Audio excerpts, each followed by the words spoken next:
여러분 안녕하십니까? 시사쇼 이것이 정치다의 윤종호입니다.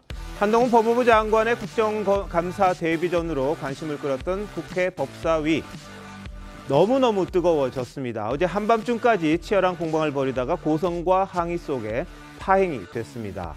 그리고 오늘 열린 국감에서도요, 여야는 서로 파행 책임을 돌리며 장외 설전도 이어갔습니다.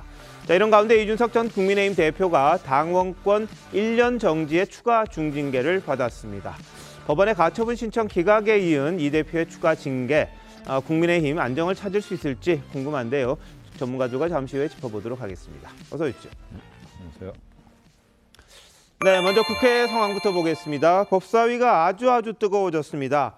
밤에는요, 김건희 여사 특검을 놓고 대치하다가 13시간 만에 파행으로 끝이 났습니다. 한번 보시죠.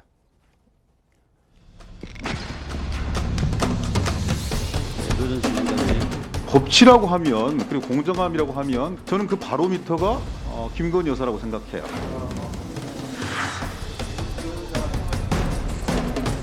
김건희 여사는 왜 그때 기소가 안 됐죠? 박범계 법무부 장관님, 이정수 서울지검장 뭐 이런 사람들이 있으면서 기소가 안 된 거예요.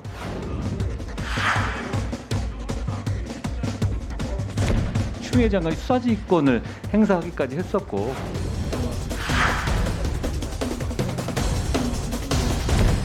도이치모터스 그렇게 자신 있으면 예? 특검하면 됩니다. 이렇게 대대적으로 수사를 했는데 기소를 못했다? 혐의가 없었지 않겠습니까? 기동민 의원님, 지금 박범계 의원님이 잘못된 주장을 하고 계시지 않습니까? 잘못된 주장을 하지 않습니까? 권칠승 의원님, 자. 손가락질을 어디서 하십니까? 자. 잠시 감사를 중지하겠습니다. 감사 중지했습니다.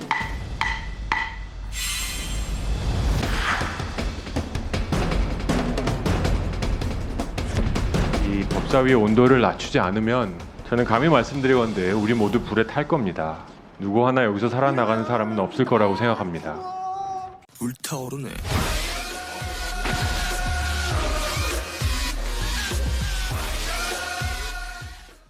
예, 오징어 게임에서 주인공이 이렇게 얘기하죠. 우리 다 죽어, 이런 이야기를 하는데, 조정훈 의원 지금 여야 사이에서 완충 역할을 하고 있습니다만, 이러다가 모두 불에 탈 겁니다. 이렇게 이야기할 정도로 어제 법사위는 너무너무 뜨거웠던 것 같습니다.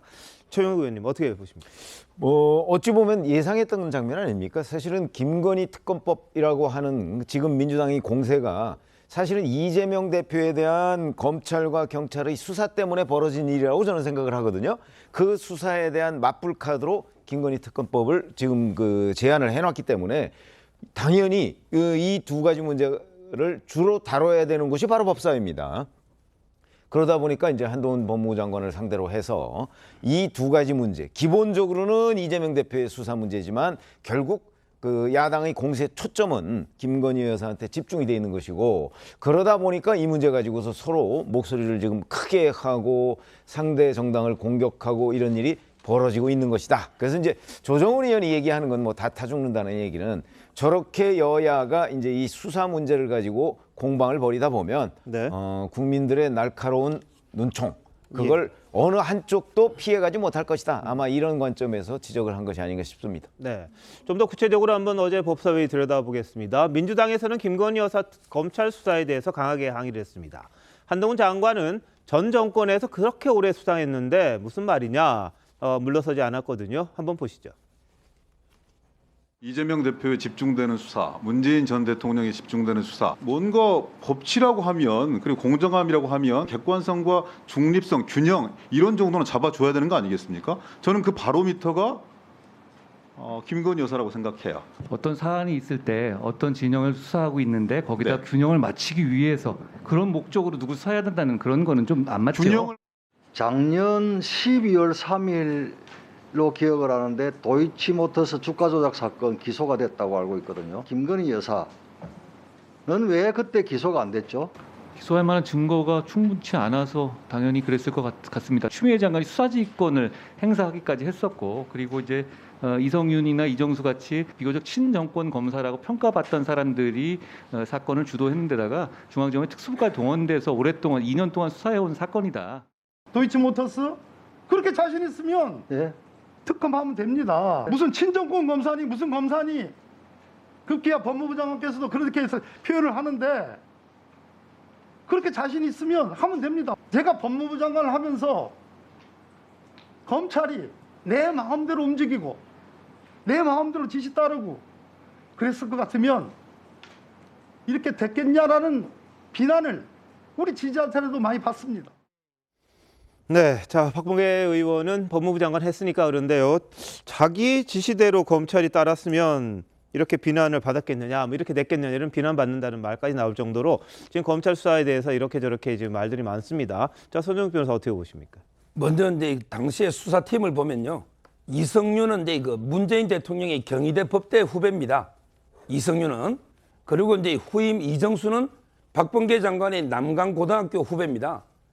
그만큼 이게 두 중앙지검장이 어떻게 보면 이게 그 가장 문재인 대통령 박범계 대학 고등학교 후배일 정도로 친정권 검사 맞고요. 이분들이 몇 년 동안 탈탈 털었는데 증거가 안 나오니까 이게 기소를 못한 게 아닌가. 이걸 첫째 말씀드리고, 두 번째는 이제 또 어떤 분들은 그때 총장이 윤석열이니까 영향 미친 게 아니냐, 이런 이게 지적하는 분도 있는데, 그때 이미 윤석열 검찰총장은 지휘권이 박탈된 상태였어요. 이미 추미애 장관 때부터 가족 수사에 그 지휘권이 박탈되어 있기 때문에 저는 윤석열 당시 총장은 전혀 영향을 안 줬다. 이걸 두 번째로 말씀드리고, 그리고 이제 마지막으로 특검 운운하는데, 특검은 이제 그 검찰 수사가 상당히 미진하고 네. 새로운 이게 명백한 증거가 나왔을 때 하는 게 특검인데, 예. 뭐 제가 보기에 옛날로 어떤 뭐 녹취록이나 계좌나 그게 증거가 됩니까? 오히려 이게 녹취록은 반대 증거로도 인용되기 때문에 예. 새로운 이게 명백한 증거도 없고, 당시 검찰에서 김건희 씨 빼고는 이게 다 기소했습니다. 네. 따라서 철저하게 수사한 사건을 가지고 지금 이게 특검 운운하는 거는 정치 공세에 불과하다. 예. 이래 봅니다. 자 정은혜 전 의원 어떻게 보십니까? 네, 이제 국회가 가장 중요한 기능 중에 하나가 이제 입법을 하는 기능이죠. 그리고 저는 그 중에 또 하나가 바로 이제 이 국정감사입니다. 국정감사를 통해서 정말 이 10월 한 달간 그 행정부를 견제하고 또 비판의 목소리를 낼 수 있기 때문에, 물론 국민분들이 보시기에 저렇게 싸우고 뭐 다투는 장면들이 약간 눈살을 찌푸릴 수는 있겠지만, 저는 이 갈등의 과정이 분명히 있어야 된다고 봅니다. 그리고 이 갈등을 풀어나가는 과정 속에서 그 판단은 국민 여러분들께서 해주실 거라고 생각합니다. 특히 김건희 여사 그 도이치모터스 주가 조작과 관련해서는 많은 이제 국민들이 좀 의심을 하는 부분도 있습니다. 그리고 오히려 이렇게 계속된 조사가 되어지지 않고 검찰이 조사가 되어지지 않는다면 저는 윤석열 정부에게도 큰 타격이 될 거라고 생각합니다. 네. 앞으로의 지지율에도 영향이 될 거라고 생각을 하는데요. 만약에 여당에서도 정말 떳떳하다면 저는 조사를 받아야 된다고 생각하고, 예. 자꾸 뭐 문재인 정부 때 이랬다 저랬다 이런 얘기를 하는데, 당시 문재인 정부에서의 검찰총장이 윤석열 검찰총장이었습니다. 그리고 법무부 장관의 어떤 뭐 지시라고 하긴 그렇지만 법무부 장관의 뜻을 따르지 않았던 점도 네. 너무 많았기 때문에, 그런 상황에서 정말 정당한 조사가 이루어질 수 있었겠느냐라는 생각이 들고, 물론 윤석열 정부에선 더 어려울 수 있겠습니다. 하지만 국민의 소리를 들으십시오. 국민들이 요구하는 사항들 네. 국정감사에서 명명백백히 밝혀질 것이고, 그 뜻을 저는 여당과 그리고 또 대통령이 그 뜻을 따라야 된다고 봅니다. 자 김현주 부대변인 어떻게 보십니까? 이 도이치모터스 주가 조작 사건은 이미 2020년 4월에 지난 정부가 시작한 사건입니다. 그렇기 때문에 더군다나 지금 서정욱 변호사께서 말씀하셨다시피 추미애 장관께서 이미 수사지휘권을 발동한 상태였기 때문에 윤석열 총장은 거기에 개입할 여지가 없었고요. 그리고 작년 3월이죠. 총장 퇴임한 이후에 뭐 서울지검을 비롯해서 뭐 특수부까지 다 동원이 돼가지고 수사를 했기 때문에 그야말로 2년 반에 걸친 수사가 이루어졌고, 작년 12월, 그러니까 2021년 12월에 이미 기소가 다 이루어졌습니다. 당시 기소된 그 인원이 총 14명이었는데 그중에 좀 그 혐의가 무거운 5명, 그러니까 전 권오수 회장, 네네. 도이치모터스 회장을 포함해서 5명은 기소가 됐고, 4명은 불구속 기소가 됐고, 또 약식 재판이라고 하죠. 그 벌금형에 처해진 사람이 5명 해서 총 14명이 이미 기소가 됐습니다. 네. 그렇기 때문에 이 수사를 다 했는데도 불구하고 지난 3월 9일 대선 이전 약 한 달 전에 이것이 마치 무슨 의혹이 있는 사람에 대해서는 더 수사를 할 것처럼 네. 이렇게 여지를 남겨뒀기 때문에 이것이 더 길게 이야기가 오지 않았나. 네. 그래서 특검을 설치해야 할 특별한 이유가 없음에도 불구하고 검찰의 기소가 다 이루어졌는데 네. 이에 대해서 또 특검을 하자고 하는 것은 행정력의 낭비다 이렇게 생각합니다. 김영주 의원님 좀 다른 생각 있으세요? 어떠세요?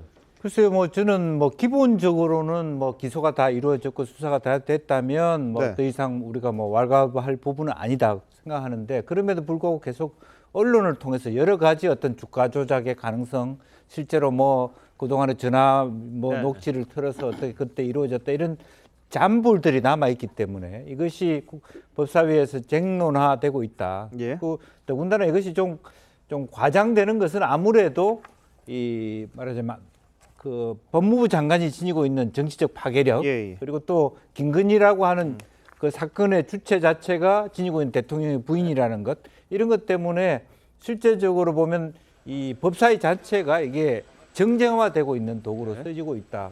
더 핵심적으로 보면 사실은 누가 객관적 수사를 하느냐 마느냐 하는 것은 법사위에서조차도 사실은 말을 아껴야 되는 예. 건데 이런 부분들이 파괴되고 있다. 이거 수사해라 저거 수사해라는 게 그냥 뭐 자연스러운 것처럼 되고 있는 것이 저는 더 큰 문제다 그렇게 봅니다. 알겠습니다. 자, 근데 김 여사 측이 오늘 뉴스가 하나 나왔어요. 자신과의 통화 내용을 공개했던 서울의 소리 측에 정신적 손해를 배상하라 이렇게 요구를 했다고 합니다. 그리고 피고들이 동의 없이 6개월간 7시간 이상의 통화를 녹음해서 음성권, 인격권, 프라이버시권을 침해했고 심지어 편파적으로 편집을 해서 정신적 손해를 입었다 이런 주장을 했습니다. 자, 뭐 서울의 소리 측은 당연히 뭐 정당한 취재다 이렇게 반박을 했는데 자, 지금 와서 손해배상 왜 한 것 같으십니까? 글쎄 이거는 이제 7시간 중에서 일부를 편집을 해서 네. 이제 김건희 여사한테 불리한 내용 뭐 이걸 중심으로 보도를 예. 했는데 저는 이 관점에서 가장 큰 문제는 자기들이 보도하지 않고 MBC에 갖다 줬잖아요. 네네. 저는 이게 더 문제라고 보거든요. 그래서 사실은 서울의 소리 측이 이걸 정상적인 취재라고 주장하기가 좀 민망해졌어요. 아. 왜냐하면 자기들이 정상적으로 이제 서울의 소리는 뭐 사실상 유튜브인데 예. 그 유튜브에서 유튜브도 취재할 수 있는 거 아닙니까? 그러니까 취재해서 자기들이 보도용으로 썼다고 하면 지금 얘기한 취재 목적이었다라고 하는 것이 충분히 이제 설득력을 얻을 수 있을 텐데 그게 아니고 취재는 뭐 취재인지 뭔지 모르지만 자기들이 하여튼 녹음을 해다가 그걸 다른 매체에 줬단 말이죠. 네. 이렇게 되면 그냥 제보자로서의 역할밖에 하지 않은 걸로 예. 보여서 제가 보기에는 김건희 여사 쪽으로서는 대단히 이거는 뭐 하여튼 불리하게 자기한테 영향을 미쳤고 여러 가지의 권리 침해를 당했다 하는 차원에서 네. 이제 뭐 윤석열 정부도 이제 거의 5개월, 6개월로 이렇게 넘어가니까 예. 아마 그런 국면에서 이 부분을 좀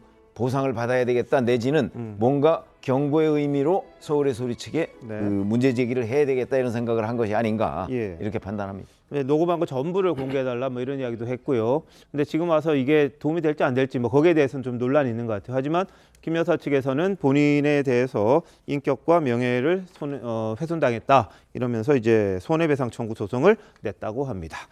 자, 어제 국정감사에서 이 전임 장관이었죠. 박범계 민주당 의원이 한동훈 장관의 답변 태도를 지적하는 대목 눈길을 끌었습니다. 과거 박 의원이 그럼 장관이었을 땐 의원들의 질문에 어떻게 답을 했을까요? 한번 보시죠. 총장님 자세를 똑바로 해주세요. 여기 신성한 국감장입니다. 생중계되고 있어요. 전 국민들이 다 보고 있어요. 예, 지금 그 자세가 더 좋습니다.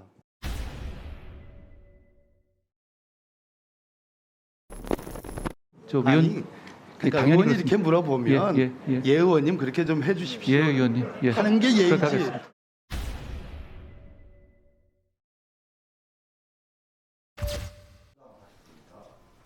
그런데 저희들의 생각이 좀 다르죠. 지금과 그 당시는 너무나 다르다. 아직 답변 라는 안 것을 줬어요. 법사위원장이신 장관! 권 의원님께서 너무 잘 알고 계시지 않습니까? 왜 모른 척 하고 계십니까? 왜? 권성도 의원님은 그렇게 얘기하시면 안 되지요. 아니 장관이 지금 다 질책하는 거야! 거의 다 아시면서 그러지 않습니까 지금? 아니 묻지도 않았는데 왜 답변하냐고 도대체! 어디서 배운 버릇이야! 묻지도 않았는데 어디 건방지게 답변하고 있어 도대체! 무슨 말씀이십니까 지금? 장관, 의석에 계실 때는 장관의 답변 태도에 대해서 굉장히 호통을 많이 쳤어요. 우리 장관께서. 그러한 태도를 보였으면은 아마 박 장관은 이 의석이 있었으면 아마 그 장관은 거의 반죽음을 초죽음을 만들었을 거예요. 장관으로 갔으면 장관 신분에 맞게끔 행동을 해달라. 우리 아이가 쓰는 표현 중에 반사라는 표현이 있습니다. 그러니까 예, 자 박범계 의원이 마지막에 이렇게 이야기했어요. 우리 아이가 쓰는 표현 중에 반사라는 표현이 있다. 그러면서 그 의원 질의에 되돌려주겠다 이런 뜻으로 이 반박을 하는 그런 모습이 있었습니다. 자 장관일 때의 모습, 의원일 때 질의하는 모습 너무 다르다 이런 지적인데 김영주 의원은 어떻게 보십니까? 사실은 그걸 잊어서는 안 되죠. 서로 간에 과거에는 사실은 그래서 어떻게 보면은 의원 했던 분을 장관으로 모시면 굉장히 부드럽고 서로 간에 그걸 이해할 수 있었기 때문에 예. 훨씬 좋았는데 망각하나 봐요. 그 자리에 가면. 네. 망각하고 또 최근에 들어서 갈수록 더 진영 논리, 대결 의식이 있다 보니까 실제로 보면은 정말 지혜로운 것은 어제 질의에서도 초창기에 본인이 박범계 장관이 나랬습니다만 고분고분하게 예 의원님 하면 그냥 넘어갈 수 있는 부분을 반박해서 시간 끌고 뭐 그런 부분인데 지금도 어떻게 보면 예. 이렇게 싸움이 일어나는 각 상임위는 누가 가장 이기냐 하면 장관이 이깁니다. 아, 예. 질문 받을 시간도 없고 구체적인 질의도 없거든요. 그러니까 일부러 장관이 이렇게 소란을 피우는 것은 굉장히 그 회의를 쉽게 끌고 가는 한 방법일 수도 있거든요. 그래서 저런 것에 속아 넘어가서도 안 된다 그런 생각이 들고요. 어쨌든 기본적으로 과거에 의원이라 하더라도 장관직, 즉 피감기관에 있을 때는 최대한의 예의를 지켰으면 좋겠고 그런 의미에서 아직까지 한동훈 장관도 조금 어제 그런 뭐 구글에 있습니다 이런 발언도 너무 과도해요. 예. 아, 그 자료 제가 보내드리겠습니다 하면 될 걸 찾아보세요 있는데 뭐 이런 식의 발언도 좀 적절하지는 않다. 그렇게. 네, 자 김현주 대변인. 뭐 흔히 자리가 사람을 만든다라는 이야기가 있습니다만 좌석이 박범계 의원의 태도를 좌우하지 않나 저는 그런 생각을 해봅니다. 네. 이쪽에 앉으셨을 때하고 응답하는 자리에 앉으셨을 때하고 태도가 너무 다르니까요. 네. 그러니까 어제 같은 경우에도 내 의원님하고 얘기를 해보라고 예. 하셨지만 이것이 처음이 아닙니다. 지난번에 그 법원 행정처장을 통해서도 예, 좀 살려주십시오 이렇게 말씀을 하시라고 그렇게 얘기를 했었는데 마치 그 2탄처럼 느껴지기도 하고 아까 그리고 보셨다시피 본인이 장관석에 앉아서 응답하실 때는 그처럼 고압적이고 호통을 치실 수가 없어요. 근데 네네. 어떻게 저렇게 태도가 바뀌시는지 참 그것도 사뭇 의아합니다.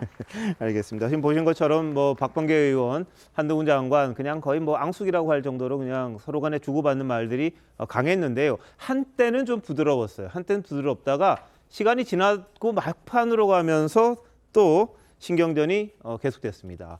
오전부터 오후까지 이어진 신경전 한번 보시죠. 전임 정부와 전임 정부의 인사들 저를 포함해서 정작 장관께서 혐오와 증오의 정서를 갖고 있지 않은지 그렇다면은 그것은 국가를 운영하는 데서 대단히 좋지 않은 정서다라는 점을 지적을 드리는 거예요. 저는 그렇지 않고요. 위원님도 저한테 안 그래 주셨으면 좋겠습니다. 내가 오늘 얼마나 부드럽습니까? 저도 노력하고 있습니다. 예, 그렇잖아요. 예, 예. 예. 그러니까 제가 안 그러면 안 그럴래요? 예. 아닙니다. 말씀하십시오. 예, 예. 고개 끄덕거리지 말고 답을 해주십시오. 그러면 수원지검 2차장을 감사원으로 보낸 거는 영전이요? 물 먹은 거요? 저한테 말씀하신 건가요? 아 그럼 누구한테 얘기해요? 제가 그럼 반말하시기에 제가 좀 혹시나서 말씀드렸습니다. 반말을 하시길래 이호라고 물었는데 무슨 반말을 해요? 반말을 하기는 예. 감사를 오래 하시니까 저 지금 귀가 좀 그러시나? 예, 제가 잘못 들었으면 죄송합니다. 예, 반말이냐 아니냐 가지고도 좀 논란이 됐어요. 근데 물어볼 때 영전이요 물 먹은 거요 이게 하호체라고 뭐 반말은 아니라고 하더라고요. 어떻게 보셨습니까? 뭐 반말인지는 이제 논란이 있을 수 있지만 네네. 저는 이제 주로 상급자들이 하급자한테 저렇게 아니면 선배들이 후배들한테 저렇게 묻는 거고요. 국감장에서는 이제 장관과 의원으로서 대등한 지위 아닙니까? 네. 따라서 저 질문은 상당히 저는 부적절했다 이렇게 보이고 예. 박범계 장관한테 가장 어울리는 사자성어가 역지사지 같아요. 항상 이제 본인이 장관일 때 입장과 의원일 때 입장 이걸 이렇게 좀 바꿔놓고 한번 생각해봐라 이런 생각이 듭니다. 네, 알겠습니다. 자, 최근 논란이 된 풍자만화 윤석열 차에 대한 질의를 주고받는 과정에서는 뭐 그나마 웃음이 터졌다고 합니다. 한 장관이 뭐라고 했길래 이 반대쪽에 있는 민주당 김남국 의원이 웃음을 터뜨렸을까요? 한번 보실까요? 풍자와 혐오의 경계는 늘 모호하지 않습니까? 혐오나 증오의 정서가 좀 퍼지는 것 자체는 반대합니다. 그런 차원에서 저는 제가 심사위원이었으면 상을 줘서 이런 것을 좀 응원하거나 그러지는 않았을 것 같습니다. 제가 아무리 보더라도 여기서 혐오가 어떤 것인지를 잘 모르겠는데 어떤 점에서 혐오가 있다라는 것인지 저것을 봤을 때 저걸 분석하고 아까 말씀드린 것처럼 그냥 보는 대로 보면 될 것 같아요. 이걸 보고 어떤 혐오감이라든가 어떤 증오를 느끼는 분들 분명히 있지 않겠습니까? 그러니까 그런 식의 정서, 예를 들어서 어떤 사람들이라든가 그런 거에 대한 공격의 의도가 보이기도 하지 않습니까? 그러니까 이런 거에 대해서 그 불편하게 생각할 수 있죠. 예, 이걸 보고 이제 혐오 표현이라고 뭐 혐오라고 하거나 아니면 아프게 받아들인다라고 한다면 오히려 여기서 비판하고자 하는 그 대상이기 때문이 아닌가라는 그런 생각이 듭니다. 글쎄요, 저기 네, 보면 그래서 뒤에 시간이 없으니까요. 저랑 좀 닮았기도 한데요. 뭐 아유, 저는 전혀. 예, 저는 뭐 어쨌든 그림 자체로 또 저 어린 학생이 만든 거잖아요. 그러면 그냥 보고 넘어가면 될 문제 같아요. 자, 본인이 그 열차에 타고 있는 것처럼 보니까 닮았다 그랬더니 김남국 의원이 그래도 웃음을 터뜨렸습니다. 자, 정원 의원, 저렇게 정도 되면 네. 나쁘지 않죠? 네, 저런 분위기 저는 나쁘지 않다고 네. 봅니다. 그리고 그 작가, 그 원작자로 우리가 알려진 그 예. 스티브 브라이트의 작품을 뭐 표절했다 이런 논란이 있기도 했는데요. 실제로 그 스티븐 브라이트가 이메일 인터뷰를 통해서 이 학생은 어떤 형태로든 내 작품을 표절하지 않았다. 펜과 붓을 잘 사용한 학생의 재주는 칭찬받아야 한다라는 얘기를 하기도 했습니다. 그리고 우리가 계속 얘기를 하지만 과거 김대중 정부 때 예술계에 지원하되 간섭하지 않는다. 이 정책을 또 많이 얘기를 하기도 하는데요. 네. 이번 그 계기를 통해서 저도 또 부천 시민이거든요. 그래서 저는 예, 부천 시민의 한 사람으로서 예. 저 학생에게 굉장히 자랑스러운 마음도 들면서 한편으로는 좀 미안한 마음도 들었습니다. 그 예. 학생이 어떻게 이 세상을 바라보고 있을까? 그리고 대한민국의 정치를 지금 저렇게 바라보는 것이 아닌가라는 생각으로 저도 어른의 한 사람으로서 네. 좀 미안한 마음이 들기도 했는데요. 예. 어쨌든 우리가 이런 정치적인 풍자 이런 것들이 정말 뭐 외설적이거나 굉장히 좀 잘못된 그런 비난의 영역이 아니라면 네. 일단 우리가 웃고 넘길 수 있어야 하는 여유도 여야가 모두 가졌으면 합니다. 네. 저는 뭐 예를 들어서 자 표현의 자유다 또는 지금 풍자 뭐 이런 부분에 관해서 충분히 인정을 하고요. 그리고 저것이 뭐 풍자였다 뭐 그런 부분도 뭐 그럴 수 있겠다 싶습니다. 저는 오히려 저 문제의 본질은 원작자가 이거 표절이 아닌 것 같다 뭐 얘기하는 건 중요한 거 아니고요. 그냥 객관적인 시각이 훨씬 더 중요한 것 같아요. 왜냐하면 저거 그 덧선에 있는 예. 그 뭐 만평 있잖아요. 그 만평을 오른쪽에서 왼쪽으로 바꿔놓고 거기 존슨 전 총리를 윤석열 대통령으로 바꿔놓은 거 그렇게 보면 뭐 그냥 저는 뭐 전문가는 아니지만 표절 전문가는 아니면 객관적으로 보면 너무나 똑같아요. 예. 그래서 저거는 오히려 표절 가능성이 대단히 높다고 보는데 네. 과연 그 부천 그 만화 공모전에서 그 심사위원들은 뭘 어떻게 높이 평가했길래 저걸 금상을 주었는지 네. 거기에 혹시 다른 정치적 의도는 없는 것인지 예. 아니 저는 표현의 자유는 인정해요. 그러나 그런 부분이 오히려 더 궁금해진다 이렇게 말씀을 드립니다. 알겠습니다. 뭐 학교로는 뭐 격려의 전화도 오고 뭐 항의의 전화도 오고 뭐 엇갈린다고 합니다. 국민들이 보시는 것도 또 이 본인이 어떤 지지를 하느냐에 따라 달라지는 것 같습니다. 자, 그리고 민주당에서는 한동훈 장관을 상대로 이른바 검수완박법의 권한쟁의 심판 때 발언을 가지고 이 극우 유튜브 수준이다 이렇게 공세를 펴기도 했습니다. 한번 보시죠. 9월 27일에는 권한쟁의 심판에서 모두 진술을 하신 바가 있으시죠? 예. 제 소감은 이렇습니다. 이 장관의 편파적이고 좀 당파적인 관점이 가득 실려 있다. 그다음에 이 전체의 글을 보면 극우 유튜브 수준의 혐오문으로 보입니다. 아무리 잘 봐줘도 법무부 장관 한동훈이 아니고 정치인 한동훈의 정치 연설문으로 보였습니다. 제 혼자만의 생각인가요? 국민들께서 잘 이해하기 쉬운 용어를 쓰는 것은 잘못이 아니라고 생각합니다. 도대체 무슨 근거로 중요 범죄와 수사를 못하게 하는 의도와 속마음이 없다라는 걸 이렇게 단정적으로 말씀하십니까? 무슨 관심법이라도 하십니까? 저는 저렇게 이야기가 생각합니다. 아니잖아요. 저는 지금도 저렇게 생각합니다. 그러면은 사실 이 시행령을 통해서 수사 범위를 확대하거나 또는 입법 취지와 달리 수사 범위를 정하는 것은 위임법 한계 벗어난 거 아니에요? 원래 추미애 장관이 만들었던 시행령 자체가 기괴할 정도로 축소되어 있는 상황이었고 그걸 제가 원복시킨 것이고요. 법의 문구 그대로 해석해서 시행령을 만든 거기 때문에 그 취지를 벗어날 거라 그런 취지가 전혀 관련돼서 제가 아니라는 지난번 뭐 극우 유튜브 수준이다 이렇게까지 비판을 했는데 서정욱 변호사 보실 때는 어떠셨나요? 뭐 어느 부분을 가지고 이게 거구라는지 도저히 이해가 안 되는 게 제가 이해하는 거구는 이제 그 히틀러의 뭐 나치즘이나 또는 이제 무솔리니 파시즘 이런 게 거구 아닙니까? 근데 한동훈 장관이 별로 어느 부분에 그런 게 거구가 있는지 도저히 납득이 안 되고요. 거구 유튜브라는 게. 그리고 이제 두 번째 자꾸 이게 그 시행령 가지고 위임 입법의 한계라고 하는데 뭐 그거는 이제 견해가 다를 수는 있죠. 정파적 입장에 따라서. 그렇다면 이게 다 우리 법에는 절차가 있습니다. 뭐냐면 이제 법률이 헌법에 위반될 때는 헌법재판소에서 판단하고 그다음에 시행령이 헌법이나 법률에 위반될 때는 대법원에서 최종 판단한다. 이게 우리 헌법에 있어요. 만약에 시행령이 잘못됐다면 헌법이 정한 절차에 따라서 적법하게 다투면 되지. 이걸 가지고 계속 뭐 탄핵을 한다느니 이런 식으로 이렇게 정치 공심하는 거는 문제다. 이래 봅니다. 예, 자 김영주 의원님 보실 때는 어떻습니까? 지금 이제 민주당 의원들이 조금 작전을 좀 달리 했으면 좋겠다라고 하는 건데 예. 계속적으로 이제 검수완박이라고 하는 그 프레임에서 민주당 의원들이 벗어나지 못해요.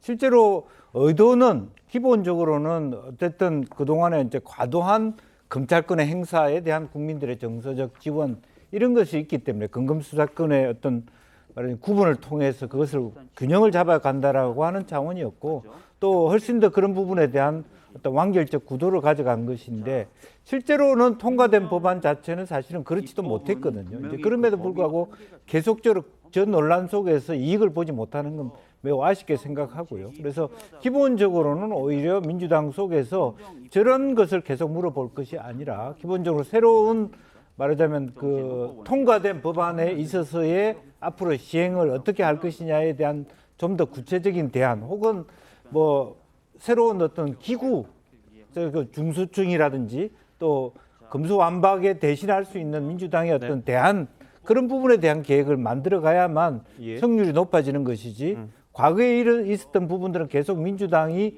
패배했던 과정들을 되뇌게 하는 그런 부분이라고 하는 측면에서 저는 매우 아쉽게 보고 있습니다. 알겠습니다.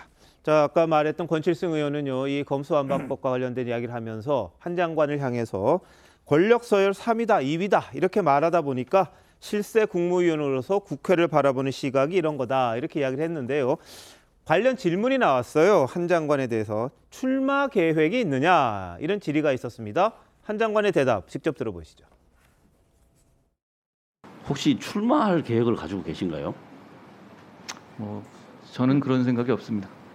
출마 안 하실 건가요? 저는 그런 생각이 없다는 말씀을 드리겠습니다. 예, 알겠습니다. 제가 지금 여기서 왜 그런 말씀 드려야 될지 모르겠습니다만 지금 현재 그런 생각이 없습니다. 해명의 결정판은 대통령께서 직접 하시는 말씀이 아니겠습니까? 근데 혹시 이렇게 해명을 하자고 의사결정을 하는 과정에 혹시 좀 조언을 하거나 회의를 하거나 의견을 제출하신 바가 있습니까? 그런 역할을 법무장관은 그런 역할을 하지 않습니다. 그러니까 안 하셨다는 거죠. 예. 근데 실세 장관으로 알려져서 이런 이야기를 좀 하셨을 거라고 생각하는데 안 잘못 하셨어요? 알려진 것 같습니다. 실세 장관이라고. 네. 자, 안 한다 그러다가 현재로서는 안 한다 이렇게 이야기를 했어요. 어떻게 지금은 안 한다 지금은 이렇게 안 돼 있습니다. 예. 그러면은 지금이라는 건 저게 어제 장면 아닙니까? 그러니까 사실은 뭐 심하게 얘기하면 오늘도 바뀔 수가 있는 것이고 그다음에 그러면 한동훈 법무부 장관이 과연 정치를 할 것인가 말 것인가 이거는 사실 아무도 모르죠. 아마 본인도 그런 검토를 했을 수도 있고 안 했을 수도 있는데 저는 자꾸 지금은이라는 대목이 조금 걸리긴 해요. 지금은. 처음에는 안 하다가 나중에 또 지금을 끼워줬어요. 그렇죠. 처음에는 그런 생각 없습니다라고 하다가 두 번을 부인하다가 지금은을 달았단 말이죠. 그러면은 이걸 내가 그냥 안 한다고 얘기할 게 아니고 이걸 뭔가 상황을 좀 그 여지를 남겨둬야 되겠다. 혹시 이렇게 판단한 거 아닌가? 왜 보통 사람들의 사고가 그렇게 흘러가잖아요. 처음에는 그냥 얘기를 했다가 나중에 보면 이게 한 몇 달 뒤에 책 잡힐 일이 될지도 모르면 그걸 다시 고치는 경향이 있거든요. 그래서 나중에 지금은 생각 없다고 얘기한 점은 한동훈 장관이 정치를 할 생각이 전혀 없는 거는 아니구나. 이렇게 그냥 저희는 이제 짐작입니다. 짐작을 할 수가 있겠다. 그래서 사실은 2년 전에 국정감사에서 윤석열 검찰총장이 정치 질문을 받았었잖아요. 그렇죠. 그때는 포함되느냐에 대해서 답변을 아예 안 했거든요. 예. 그 이 자리에서 지금 얘기할 상황이 아니라고 얘기해서 화제가 된 적이 있는데 네. 이것도 한동훈 법무부 장관의 정치 가능성. 네. 사실은 총선까지라면 지금 한 1년 6개월 남짓 남았습니다. 그렇게 아주 멀다고 할 수도 없거든요. 그래서 아마 관찰을 해보면 어떤 또 변화가 있겠죠. 예. 정원 의원 보실 때 어때요? 당연히 뭐 총선 나올 거다 이렇게 야당에서 생각하지 않을까요? 뭐 그렇게 생각하시는 분들이 좀 많이 예. 계신 걸로 알고 있습니다. 그리고 저는 좀 안타까운 점이 윤석열 대통령과 김건희 여사 또 한동훈 법무부 장관이 개인적으로도 저는 좀 친한 관계라고 좀 추측이 되는데요. 그 부분을 굳이 부정할 필요는 없을 것 같습니다. 그리고 뭐 정부적으로 얘기를 할 수도 있는 거고요. 근데 중요한 것은 그런 내용들이 뭐 본인들이 하더라도 사실은 그것을 공론화시키고 얘기를 할 수도 있어야 되는 관계가 하지 않을까 뭐 이런 네. 생각도 드는데 예. 사실은 너무 그 관계를 좀 숨기는 것이 아닌가라는 좀 생각도 들고요. 예. 그리고 뭐 말씀하신 대로 지금은 출마를 하지 않는다는 거 사실 정치인들 같은 경우는 좀 거짓말을 하는 게 쉽진 않습니다. 요즘은 이렇게 화면으로도 또 음성으로도 다 녹음 녹화가 되기 때문에 예. 나중에 또 몇 달 뒤에 저 장면을 또 틀어봤을 때 내가 뭐 이렇게 말을 했었다라고 또 시대 상황에 맞춰서 내가 부름을 받아 나왔다 뭐 이런 얘기를 또 할 수도 있으니까요. 예. 그렇기 때문에 뭐 본인이 출마하고 안 하고는 뭐 개인의 자유겠지만 네. 저는 중요한 건 그겁니다. 검찰 출신이 대통령이 되었을 때 지금 현재 잘하고 있느냐. 그리고 앞으로의 대한민국 국민들이 검찰 출신의 대통령을 또다시 선택해 줄 수 있느냐라는 문제입니다. 대한민국이 지금 많이 경제적으로, 외교적으로, 안보적으로 위기 상황인데 이 모든 문제들을 해결할 수 있는 지도자로서의 자질이 있느냐. 네. 저는 거기에 있어서는 좀 의심스럽습니다. 알겠습니다. 뭐 지금 시작한 지 6개월도 안 된 상황이니까 끝날 때를 좀 봐야 되지 않나 싶은 생각도 좀 듭니다만 뭐 여러 다른 대통령에 비해서 지금 초창기에 지지율이 낮은 건 사실이고요. 이걸 어떻게 극복하느냐가 아마 윤석열 정부의 과제가 되지 않을까 싶은데 자, 김현주 대변인 볼 때는 벌써 한동훈 장관을 둘러싸고 뭐 이런저런 이야기 나오는 게 그렇게 좋은 건 아니잖아요. 글쎄요, 뭐 지금 현재로는 뭐 그 마음을 뭐 관심법이 진짜 그야말로 없으니까 알 수는 없습니다만 현재로는 주어진 법무행정에 아마 최선을 다하고 있지 않을까. 그래서 이제 지금은 이라는 단서를 붙이지 않았을까 싶은데 뭐 아까도 잠시 얘기를 해주셨습니다만 그 묘한 기시감이 있는 것은 사실입니다. 네. 그 2년 전이죠. 국감장에서 그 대검찰청 국정감사 도중에 당시 윤석열 검찰총장에 대해서 지금 공교롭게도 법사위원장인 김도읍 위원이 그때 물어봤어요. 정치하실 거예요? 라고 물어봤을 때 대답하기를 그래서 이제 퇴임 이후에 국가와 사회를 위해서 무슨 일을 할까를 고민해 보겠다라는 취지로 이제 당시 윤석열 총장은 대답을 했었는데 2년 후의 결과는 지금 이제 현재 대통령이 되어 계시죠. 그러니까 한동훈 장관은 지금 현재는 법무행정에서 아마 최선을 다할 것이라는 생각이 들지만 이 정치판이라고 하는 것이 워낙 변화무쌍하기 때문에 앞으로 남은 총선 기간 동안 그리고 또 지금 자꾸 저렇게 얘기를 하시잖아요. 출마하실 거예요, 하실 거예요. 하라는 얘기인지 부추기는 건지는 모르겠습니다만 저런 걸로 봐서는 뭔가 또 변화가 있을 수도 있겠다 이런 생각해 봅니다. 자, 김영주 의원님 정치권 오고 계셨으니까 지금 대표설도 나오거든요. 차출해야 된다 이런 말도 나오거든요. 그건 가능할까요? 뭐 대표설은 뭐 쉽지는 않을 것 같아요. 당내의 구도 자체를 완전하게 윤석열 대통령이 장악해야 된다. 물론 뭐 장악했다고 말할 수 있겠습니다만은 그럼에도 불구하고 전체를 운영해가는 지금 다른 분들이 준비하고 있는 분도 있고 이제 그런 측면 때문에 글쎄요 저는 뭐 가능성이 적다 그렇게 보여집니다. 알겠습니다. 일부에서 뭐 차출해야 된다 이런 주장도 하는 것 같아요. 근데 좀 시기상조 아니냐 뭐 이런 이야기도 있는 것 같습니다. 자, 어제 국감에서는요, 이재명 민주당 대표의 검찰 수사를 놓고 야당과 한동훈 장관 간의 마찰이 아주 컸습니다. 한번 보시죠.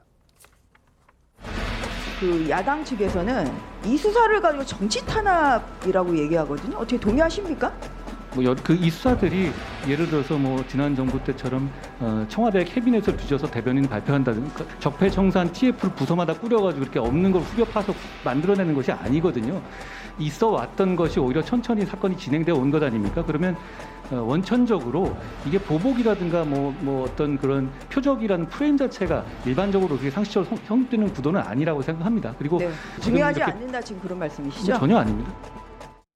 예, 야당이 이제 먼지털이 짜맞추기 수사다 이렇게 이야기하니까 전주의 의원이 한 장관에게 뭐 원하는 답을 이끌어내기 위해서 저렇게 물어봤습니다. 야당은 내내 정치 탄압 주장을 하고 있는 그런 상황인데요. 자, 어떻게 보셨습니까? 저도 이게 정치 탄압이라고 전혀 생각 안 합니다. 뭐냐면 이제 그 정치 보복, 탄압은 이제 과거에 문재인 정권 때 하던 게 저는 정치 보복이라 봐요. 한동훈 장관도 지적했다시피 청와대에서 너무 다 깨끗하게 청소하고 노잖아요. 근데 갑자기 어느 날 캐비넷에 문건이 발견돼서 이걸 가지고 이게 수사를 한다. 이거 상당히 좀 의도가 의심스럽지 않습니까? 예. 그리고 이제 그때는 부처마다 적폐청산위원회를 만들고 제가 알기로는 이제 국정원에는 아니 민간인이 메인 서버까지 볼 정도로 그때 저희 정보망이 많이 와해됐지 않습니까? 이런 식으로 이렇게 인위적으로 적폐청산위원회 만들어서 과거 걸 다 캐고 이런 게 저는 정치 보복이다 이렇게 지적하고요. 근데 이번에 이재명 대표에 대한 수사는 보십시오. 먼저 부인 그 배모 씨하고 부인의 법인카드는 공무원이 다 녹음해서 제보한 거 아닙니까? 이거 수사 안 할 수가 없잖아요. 공무원이 제보한 거니까. 그리고 이제 그 쌍방울 이게 변호사비 대납도 또 이게 이태영 변호사 의뢰인이 고인이 된 고 이모 씨가 다 이게 녹취나 녹음해서 다 이게 신고하고 고발한 겁니다. 오래전에. 그리고 이제 그 성남 FC만 하더라도 옛날에 바른 정당에서 이게 고발한 걸 경찰이나 또 이게 박은정 지청장이 뭉갠 거 아닙니까?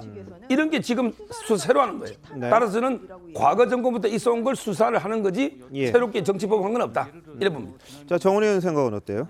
네, 그 과거 그 문재인 정부랑은 좀 다르다는 것을 먼저 말씀을 드리고 싶습니다. 실제 문재인 대통령은 인수위 없이 시작을 했고요. 그리고 그 전에 박근혜 전 대통령의 탄핵으로 인해서 탄생된 정부였습니다. 그렇기 때문에 적폐청산 TF라든지 그런 우리가 해결해야 될 부분들이 분명히 저는 있었다고 봅니다. 하지만 저는 지금 이재명 더불어민주당 당대표를 향해 있는 수사들을 보면 사실 좀 가혹할 때도 있습니다. 왜냐하면 본인이 잘못한 것, 그리고 본인이 당사자가 연루된 것들이 아니라 계속 그 주변을 수사하고 있다는 생각이 듭니다. 주변을 수사하고 그 주변이 없으면 그 주변의 주변을 조사하는 이런 상황이 지금 계속되고 있는데요.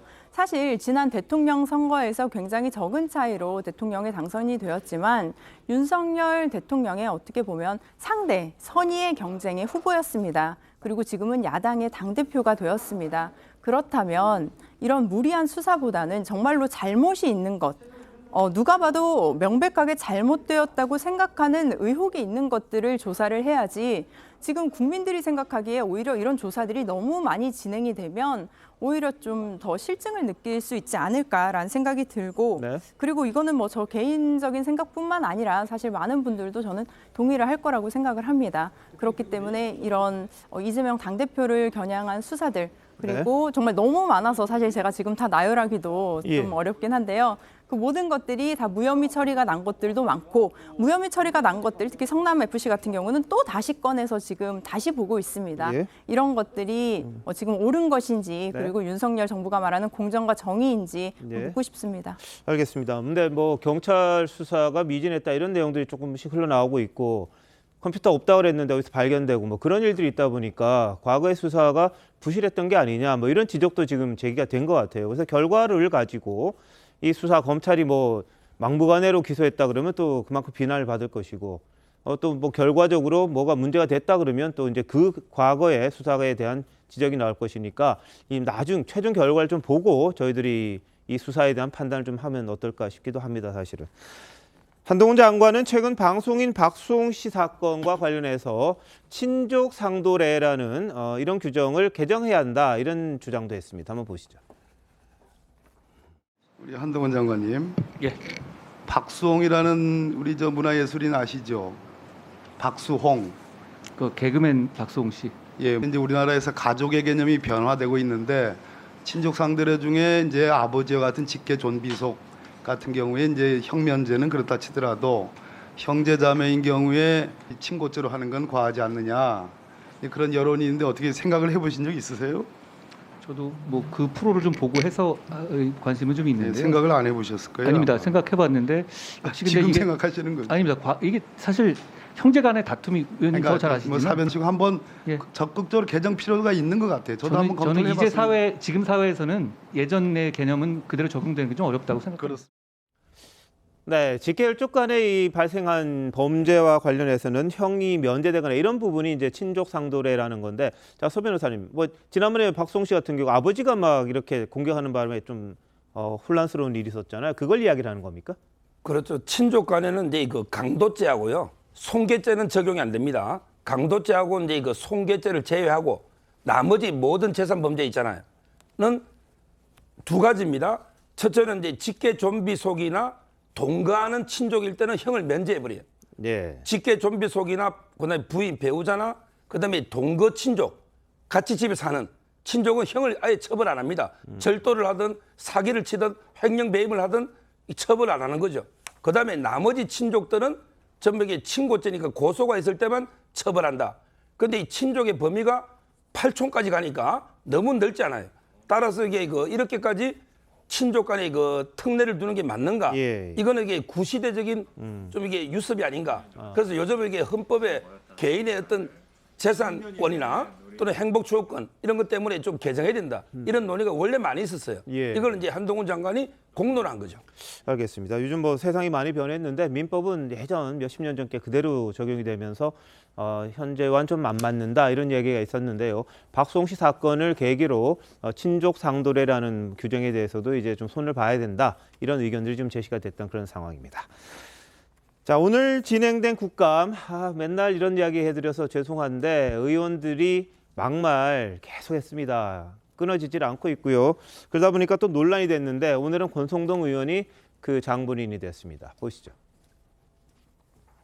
자, 김재남 이사장. 정의당에서도 탈핵위원장 했어요. 반핵위원장을 한 거예요. 아니 이런 분이 어떻게 원자력 발전을 전제로 해서 운영되는 안전재단의 이사장 자신의 신념에 반해서 잘 하겠다라고 이렇게 뻔뻔하게 얘기할 수 있는 건지 저는 아무리 생각해도 이해할 수가 없어요. 정의당에 있다가 그다음 민주당 정부에 가 있다가 또 윤석열 정부 밑에서 일을 하고 무슨 뻐꾸기입니까 지금?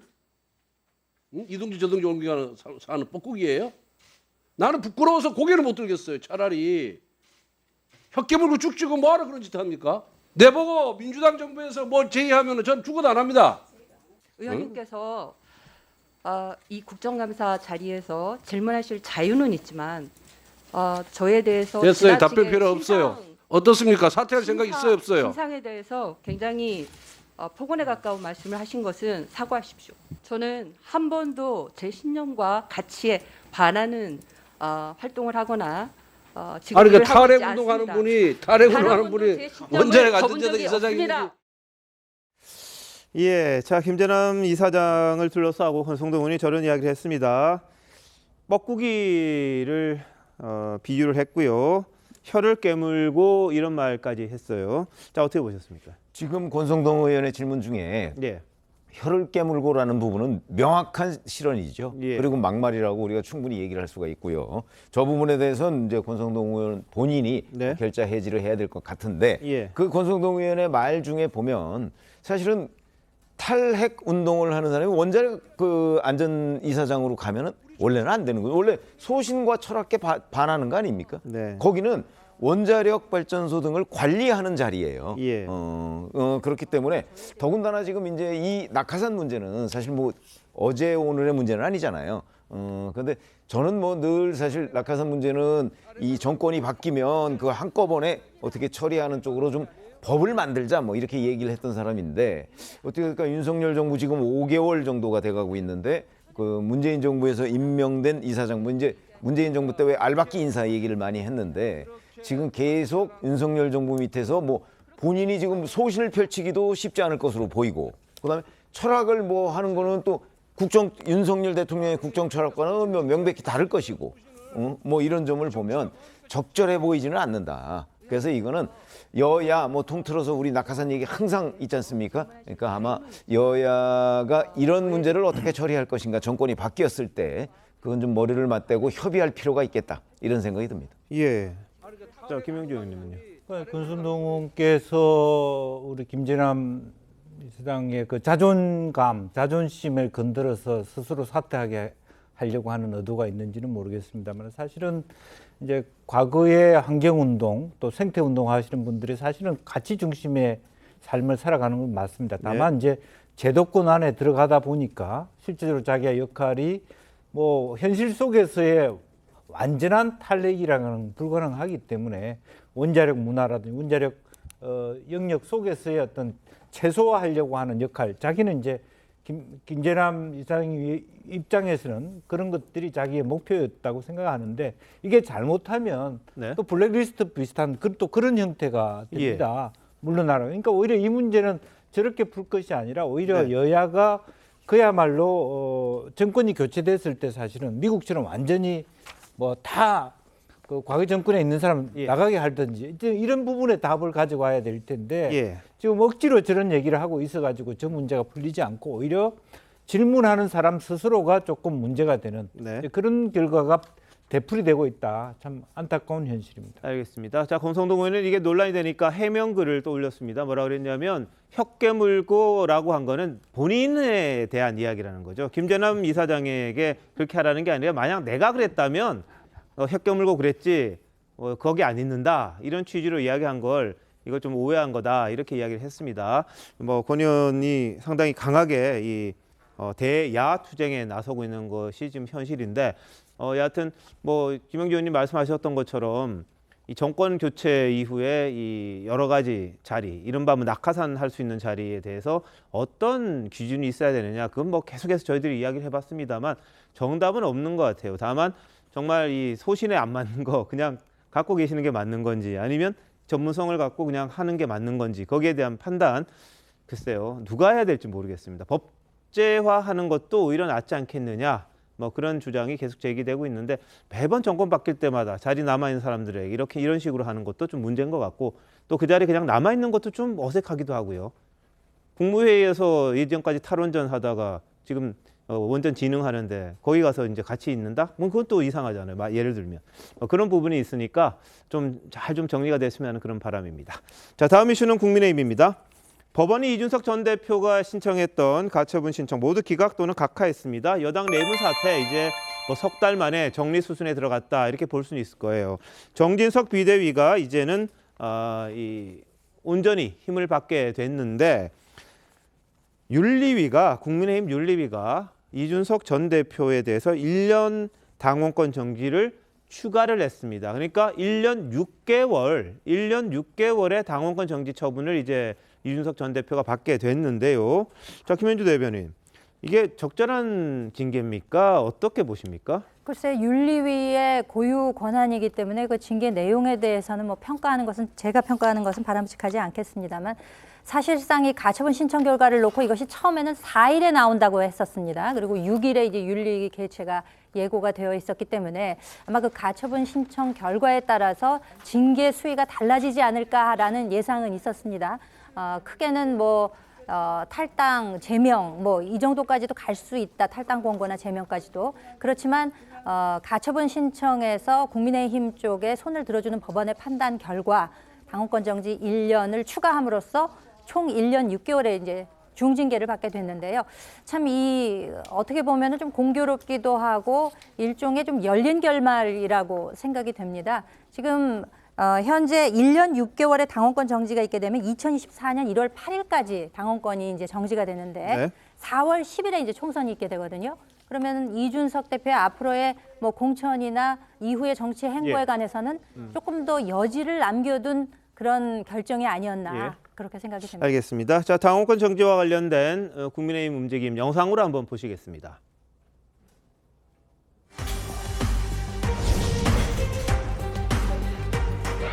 당원권 정지 6개월에 추가하여 당원권 정지 1년을 의결함.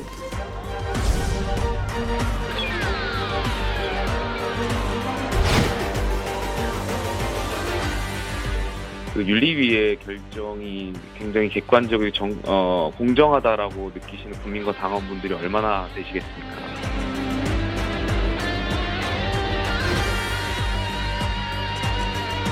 혼란이 정리가 됐기 때문에 안정적인 지배체제를 구축하고 확립해서 집권 여당으로서의 책무를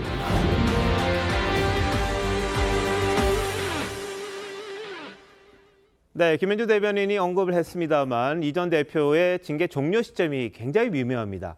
자, 이준석 전 대표는 2022년 올해죠. 7월 8일에 윤리위에서 당원권 정지 6개월 징계를 받았습니다.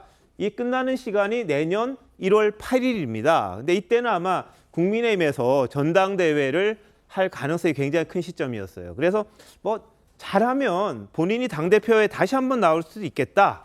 그럴 기회가 있을 수도 있다. 이런 여지가 있었습니다. 그런데 어제 1년을 추가 징계를 함으로써 전당대회에 나올 수 있는 가능성은 없어졌습니다. 대신 2024년 내후년 1월 8일까지 징계가 이제 계속되고 그때 끝나는데 이 시점이 2024년 40 총선이죠. 4월 10일 날 있을 총선을 한 석 달 앞둔 시점입니다. 근데 거의 모든 당이 보면 한 석 달쯤 되면 공천에 들어가고 이렇게 후보를 뽑고 뭐 이런 과정이 진행이 돼요.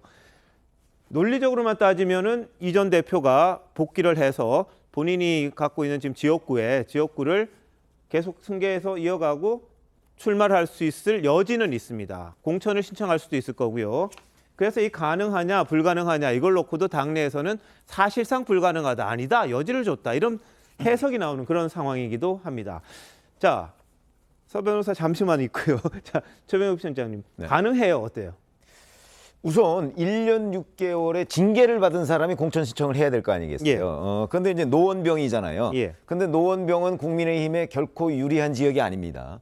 그래서 만약에 다른 경쟁자가 거기에 있다면 그렇다면 이준석 전 대표는 1년 6개월의 징계를 받은 사람이기 때문에 아마 감점 요인이 될 거예요. 예. 이제 공천 여러 가지 심사를 할 때. 네. 그러니까 다른 경쟁자하고 그냥 아주 평등하게 경쟁하는 것이 쉽지가 않을 것이다. 네. 그런 관점에서 본다면 공천 어려울 것이다. 이렇게 예상이 가능하고 예. 그러나 노원병이 아까 말씀드렸듯이 바로 국민의힘한테 결코 유리한 지역이 아니기 때문에 거기에 그 어떤 제3의 후보가 도전하려고 과연 할까?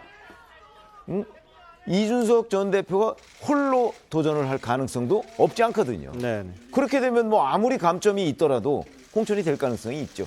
근데 이런 거 저런 걸 다 떠나서 자 2024년 1월 8일이면요. 네. 그때까지 국민의힘에서 어떤 상황이 벌어질지 또 지금 이준석 전 대표가 본인이 승복하지 않겠다는 걸 공식적으로 아직 밝힌 적은 없지만 지금까지 흐름을 보면 예. 그럴 것이 거의 명백해요.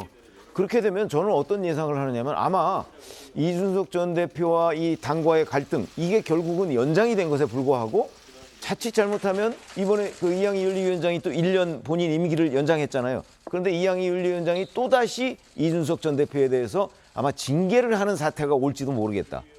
근데 그렇게 되면 또 상황이 완전히 달라지죠. 네. 그래서 앞으로 2024년 1월 8일까지의 상황은 누구도 예측할 수 없는 상황으로 갈 것이고 네. 그런 점에서 본다면 지금의 어제의 징계라는 것이 예. 어찌 보면 큰 의미가 없을 수도 있다. 저는 이렇게 봅니다. 알겠습니다. 일부에서는 뭐 국민의힘이 그때까지 있겠느냐, 새롭게 창당하지 않겠느냐 그런 이야기도 있고 반대로 이준석 전 대표가 유승민 의원 등과 함께 전 의원 등과 함께 새로운 동력도 만들 수 있는 그런 가능성도 있다. 그러니까 정치가 계속해서 이렇게 살아 움직이는 생물이다 보니까 어떤 일이 일어날지 모르겠으나 지금 상황으로 봤을 때는 절묘하게라고 할지 아니면 미묘하게라고 할지 모르겠습니다만 총선 한 석 달 전쯤에 징계가 종료되는 그런 상황이 돼 있는 그런 겁니다. 자, 서 변호사님. 저는 이제 첫째는 이제 징계가 너무 가볍다 봅니다. 왜냐하면 이게 당헌에 보면 두 번째 징계할 때는 더 무겁게 해야 된다고 돼 있거든요. 근데 저희가 징계 종류가 5가지가 있다. 이럴 때 무겁게라는 거는 질적으로 한 단계 위. 네. 예를 들어 이제 탈당 권유나 제명 예. 이런 걸 주로 말해요. 양적으로 기간 좀 늘어난 걸 가지고 더 무거운 징계라고 안 하거든요. 네. 그 점에서도 이게 문제고. 그다음에 그 김철근 씨가 2년 아닙니까? 근데 어떻게 이준석이 1년 6월이 됩니까? 형평이 맞습니까? 부하직원하고 예. 이 두 가지 때문에 저는 너무 가볍다 보고. 네. 자, 두 번째 제가 하고 싶은 말은 이 징계 사유를 가짜뉴스를 퍼뜨리는 분들이 있어요. 대표적으로 유승민, 하태경, 김웅 이런 사람들이 뭐냐면 그냥 법원에 가처분을 한다고 징계했느냐. 왜냐하면 이게 가처분할 수 있는 거는 누구나 권리가 있죠. 근데 단순하게 가처분했다고 징계했겠습니까? 뭐냐면 옛날에도 이게 절차자가 없다고 했는데 똑같은 걸로 절차자로 가처분을 남발하고 그리고 이게 징계 사유 두 번째 보면 당의 그 발언들 있잖아요. 네. 이게 있는데 마치 가처분만 한 것처럼 이렇게 비판해도 문제고 예. 저는 또 이준석 대표는 양두구육 이야기 하잖아요. 예. 사자성어 썼다고 이게 징계하는 당이 어디 있습니까? 네.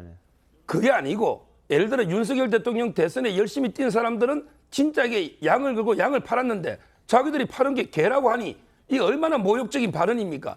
그 의미를 깊이 생각해야지 단지 한자성어 양두구육 예. 이것 때문에 아니라는 걸 제가 말씀드립니다. 알겠습니다. 뭐 일부에서는 양두구육 썼으면 이른바 뭐 최근에 있었던 비속어 논란과 관련해 윤 대통령도 뭐 징계해야 되는 게 아니냐는 주장을 하기도 합니다.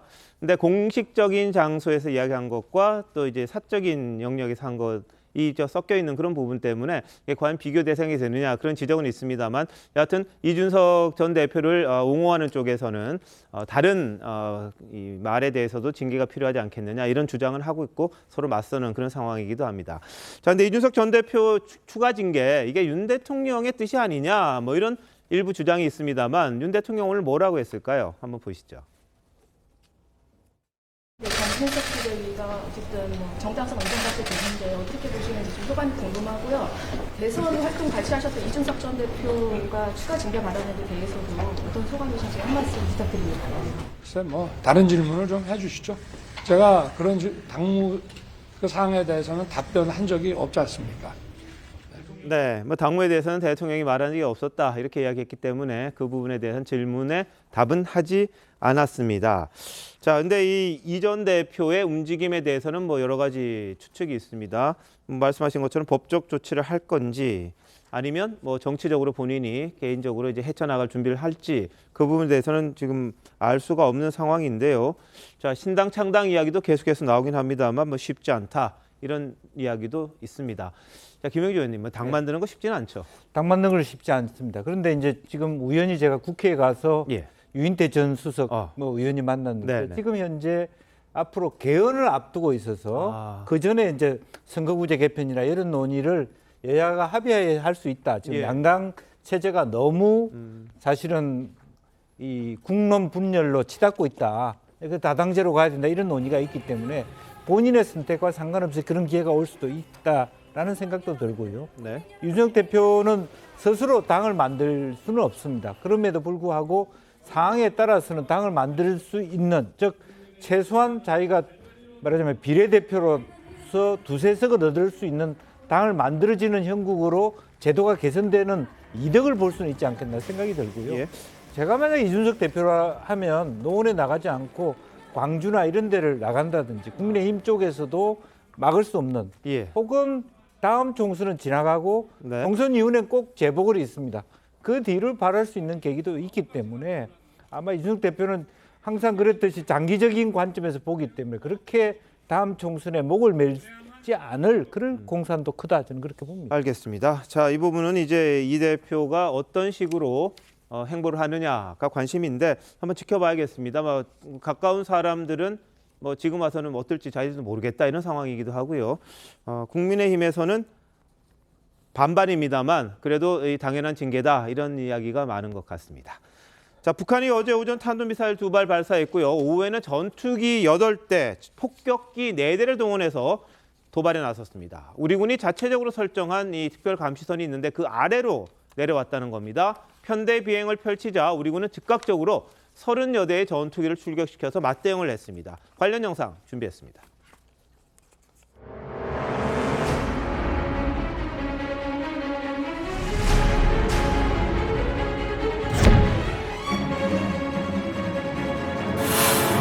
어떤 미사일도 발사할 수 있다. 이러한 것을 과시하려는 의도가 있는 것이 아니겠죠.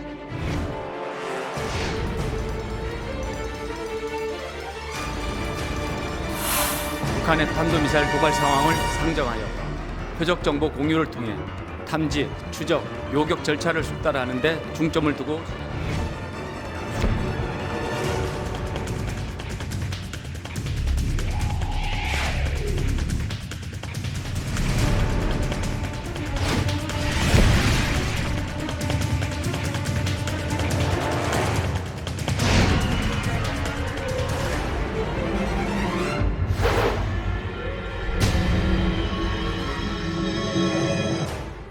네, 북한 군용기가 편대 비행을 한 황해도 곡산, 여기는 군사분계선까지 한 60여 킬로, 서울까지는 110km 정도 떨어진 아주 가까운 거리라고 할 수 있습니다. 저희들이 이제 북한에서 이제 비행기가 어디까지 오는지를 정해놓은 선이 있어요. 이걸 넘어오면 좀 위험하다. 그게 이제 특별 감시선 같은 건데 그걸 넘어온 아주 이례적인 상황이 벌어진 겁니다. 그럼 뭐 한미가 공동 대응을 했고요. 전투기까지 출력을 했습니다. 북한은 이제 러시아제 뭐 수호이, 미그 근데 다 낡은 비행기를 좀 띄웠다고 해요. 거기에 대해서 우리는 F-15K를 띄워서 맞대응을 했는데 뭐 1시간 정도 대치가 있었다고 하는데 이거 어떻게 보십니까? 그러니까 지금 말씀하셨듯이 자 낡은 비행기를 띄웠다는 거는 진짜 뭐 최악의 경우 우리와 교전도 할 수 있다 뭐 이런 정도의 각오는 아니라고 보는 그런가요? 거죠. 아니 그렇게 되면 지금 북한이 미그 29 같은 경우도 있습니다. 예. 그거 최신형 전투기 아닙니까? 근데 그런 거는 띄우지 않았단 말이죠. 그런 걸 보면 뭐 미그 29도 사실 우리가 F-15K나 KF-16이나 뭐 이런 거 하고 사실 뭐 교전이 그렇게 쉽지 않은 기종이긴 합니다만은 어쨌든 간에 그러면 철저한 무력 시위 그리고 이제 최근에 여러 가지 한미일 뭐 동해 연합 훈련 뭐 이런 것들을 겨냥한 무력 시위적인 성격이 강한 거고요. 네. 이제 이게 뭐 흔히 우리가 이제 새벽이 오기 전에 뭐 가장 어둡다 이런 얘기 많이 하잖아요. 예. 그러면 최근에 남북 간의 긴장이 굉장히 고조되고 있는데 자 이런 문제가 또 뭐 이제 돌파구를 찾기 위한 어떤 통일부나 또는 대통령실 차원의 노력 그런 것도 여전히 병행이 돼야 된다. 아마 그런 게 돼 있을지도 모르겠다. 지금 공개가 안 돼서 그렇지 이런 생각을 갖게 됩니다. 알겠습니다. 자, 윤 대통령은 어제 기시다 일본 총리와 통화를 했고요. 북한 도발에 엄정 대응하기로 했습니다. 또 용산 대통령실에서 존 아퀼리노 미국 인도태평양 사령관도 접견했습니다. 한미훈련 복원에 이제 뜻을 모았고요. 근데 특히 아퀼리노 사령관이 이런 이야기를 했대요. 만약 북한이 핵실험을 하면 내가 어디 있든지 바로 함정을 타고 이곳에 오겠다. 이렇게 이제 자신의 의지를 드러냈다고 합니다. 그러면서 북한이 7차 핵실험을 할 경우 우리 정부는 9.19 남북 군사 합의를 파기할 수도 있다. 이런 강경 방안까지 검토 중이라고 합니다. 윤 대통령의 말 한번 들어보시죠. 북한이 핵실험을 감행한다면 대응 방안으로 9.19 남북 군사 합의 파기도 고려하시나요? 안보 북핵 대응을 해나가는 그 안보 협력 3개국이 외교부 또 안보실 이런 다양한 채널들을 가동을 해서 거기에 대한 대응 방안을 차근차근 준비를 해나가고 있습니다. 미리 말씀드리기는 좀 어려울 것 같습니다. 네, 권영세 통일부 장관도 뭐 최악의 상황에서는 여러 옵션을 모두 검토할 필요가 있다. 이 9.19 군사합의 파기에 대한 이야기를 했습니다. 그래서 그런 상황이 되지 않게 미리 상황을 관리해 나가는 게 중요하다. 이런 이야기도 하긴 했는데요. 자, 김영주 의원님, 네. 지금 최악으로 가는 겁니까? 어떻게 보십니까? 저는 한편으로 재미있는 것은 지난 유엔 총회에서의 그 윤 대통령 발언과 김성 북한 유엔 대사의 발언을 좀 생각해 보면 투 트랙인 것 같아요. 방금 최 의원님 말씀하신 대로 실제로 11월 중순까지 사실은 미국 중간선거나 뭐 중국에서 3차 20대 전당대회까지의 위기를 최고도로 해서 7차 핵실험 통해서 그 뒤에는 그러니까 북한이 어떤 우리한테 손을 내미는 그런 전략이 있는 것 같고 아까 제가 왜 유엔 이야기를 하냐면 우리 윤 대통령님도 북한에 대해서 자극하는 발언이 일체 없었습니다. 유엔 북한 대사도 남한을 자극하는 발언이 일체 없었습니다. 그렇기 때문에 한편으로는 굉장히 군사적 대결을 많이 하는 것처럼 보이지만 북한 나름대로는 그럼 남한이 한미일 군사훈련을 하는데 가만히 있기에도 멋쩍은 그런 상황이었기 때문에 실제적으로는 동해상 일본을 지나가는 그런 어떤 중거리 폭격을 했습니다만은 실제적으로 전면 대결은 아니다라고 하는 시그널을 하나하나씩 보여주고 아마 11월까지는 이런 기조를 유지할 것 같고 우리 나름대로도 이런 부분에 정면 대응을 하면서도 한편으로는 그 뒤에 있을 나름대로 어떤 다른 플랜 B에 대해서도 준비를 하는 것이 좋지 않겠나 그런 생각입니다. 알겠습니다. 자, 김정은 국무위원장은 지난달 8일 핵보유국으로서의 지위가 불가역적으로 되었다 이런 선언을 했습니다. 핵무력 법제화를 기념하는 기념우표도 발행했고요. 여기 보면 김정은 사진, 핵무력 정책 법령이 담긴 노동신문, 대륙간 탄도미사일, 극초음속 미사일 이런 모습 등이 그러니까 우표 속에 담겼다고 합니다. 자, 이 북한에서는 이런 식으로 이 핵무력에 대한 사용을 위협하고 있는 그런 상황이고요.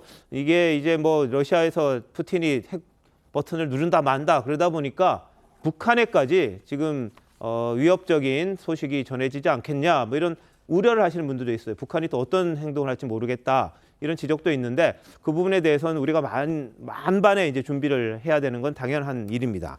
이런 가운데 이재명 민주당 대표가 어제 국감 때 이런 이야기를 했습니다. 국방위에 지금 소속인데 우리 군이 미군 및 일본 자위대와 함께 훈련한 것은 일본 자위대를 인정하게 되는 거다. 이런 비판을 했습니다. 여기에 대해서 반일 감정 부추기고 선동질 하느냐 국민의힘에서는 반발했는데요. 관련 영상 보시겠습니다. 일본 자위대를 특히 독도 근해에서 합동훈련하게 되면 일본 자위대를 정식 일본 군대로 인정하는 거 아닙니까? 그렇지 않습니다. 그렇게 해석될 수 있죠. 왜 하필 독도 근해에서 이런 작전을 합니까? 독도와는 185km 떨어져 있었고 그다음에 일본 본토와는 120km 떨어져 있는 것을 제가 알고 있습니다. 그걸 지금 말이라고 하신 겁니까? 남해에서 할 수도 있는 거잖아요. 전에는 남해에서 했지 않습니까? 북한의 잠수함이 활동하는 지역은 남해가 아니라 동해 지역으로 예상을 해서 작전이 예상하는 지역에서 해역에서 하는 것입니다. 수없이 많이 있습니다, 여기. 그러면 이게 그러면 한미일 군사 동맹 때문에 했습니까? 노무현 문재인 정권 때 한 겁니다. 대한민국의 국익이 되면 하는 것입니다. 옛날에도 했고 지금도 하는데 이것을 가지고 또 반일 감정 여러분 죽창가 부르면서 또다시 토착 왜곡 부를 겁니까? 왜 이러십니까 정말들? 예, 자 김현지 대변인 어떻게 보세요? 지금 현재 북한의 위협이 과거와 비교해서 엄중한 것은 분명한 사실입니다. 특히 지난번에 있었던 4일의 그 IRBM 발사 같은 경우에는 일본 열도를 넘어서 태평양상에 떨어졌는데 사거리가 4,500km, 그리고 고도가 970km, 그리고 마하 17의 재원을 가지고 있었습니다.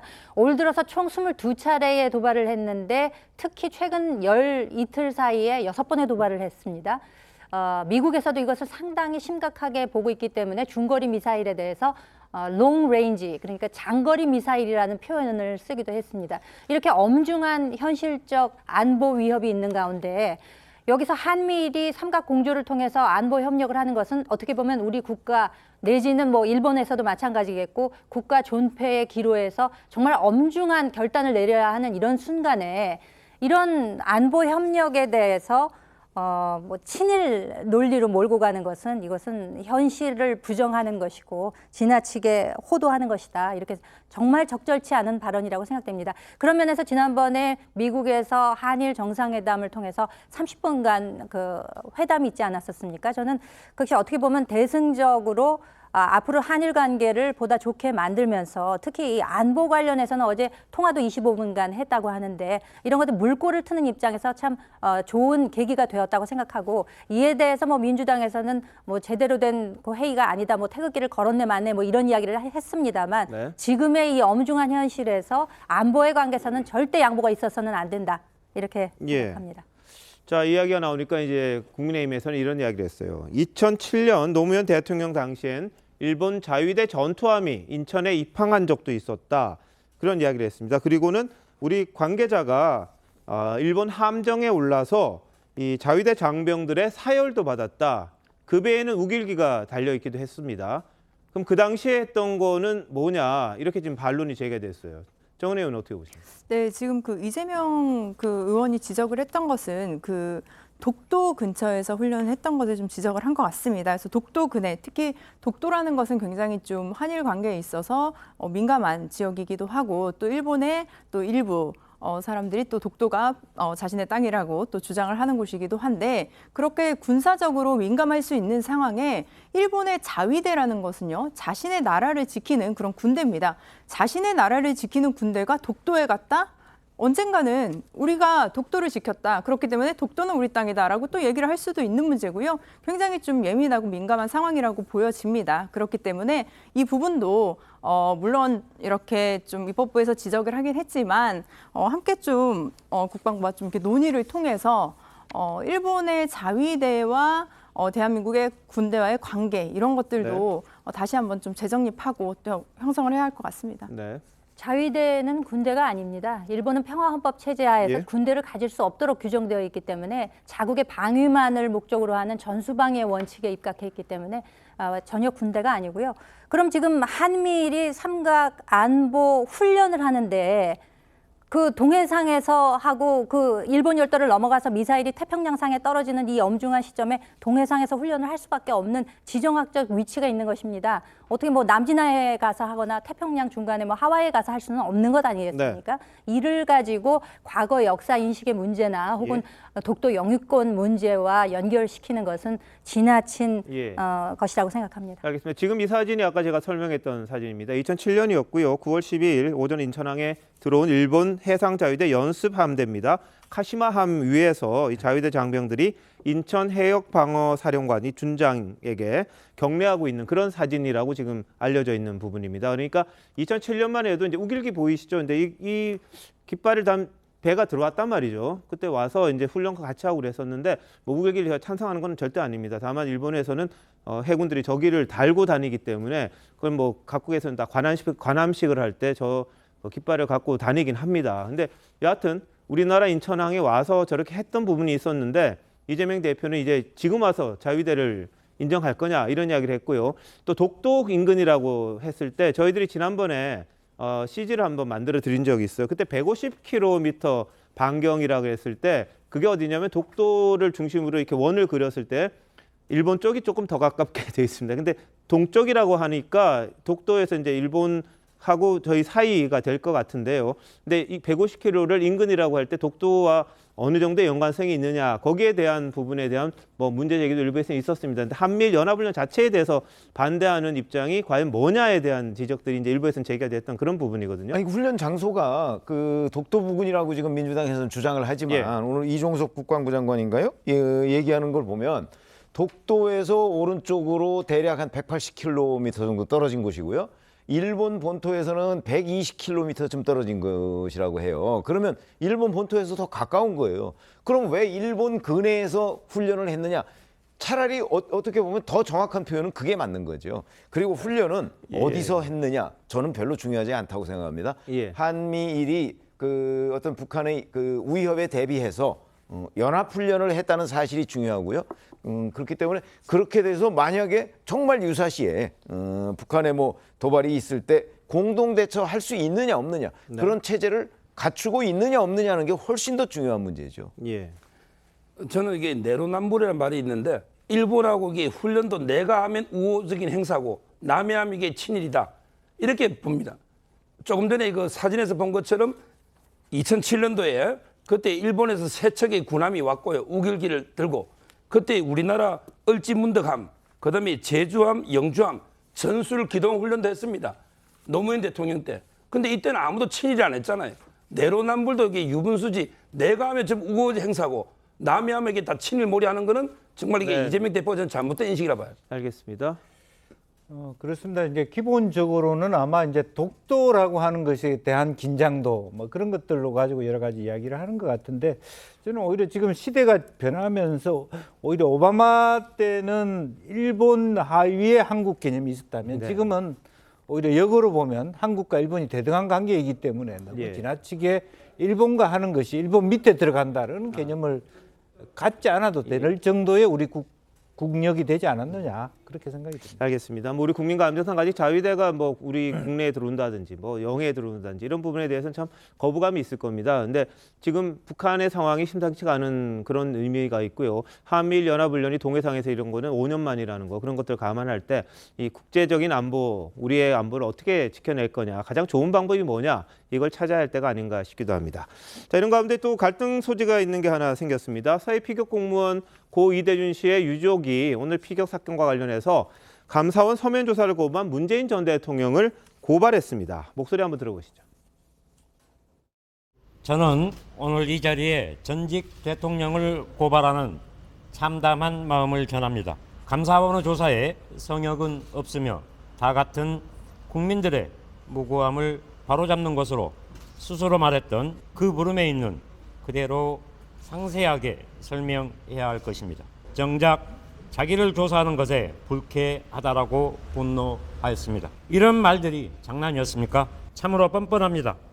말은 번지르하게 해놓고 또다시 가해를 합니다. 대통령의 자리가 말장난하고 나는 모른다 발뺌하는 자리가 아닙니다. 스스로 당당하게 말했듯이 본인도 당당하게 조사에 응해야 합니다.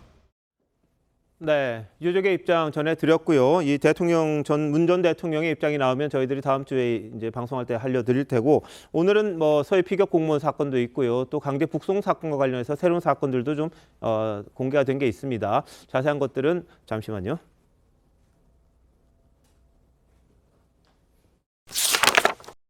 대한민국 이슈의 중심, 스타쇼 이것이 정치다, 여기까지입니다. 저희는 다음 주 월요일, 화요일 다시 찾아뵙겠습니다. 고맙습니다.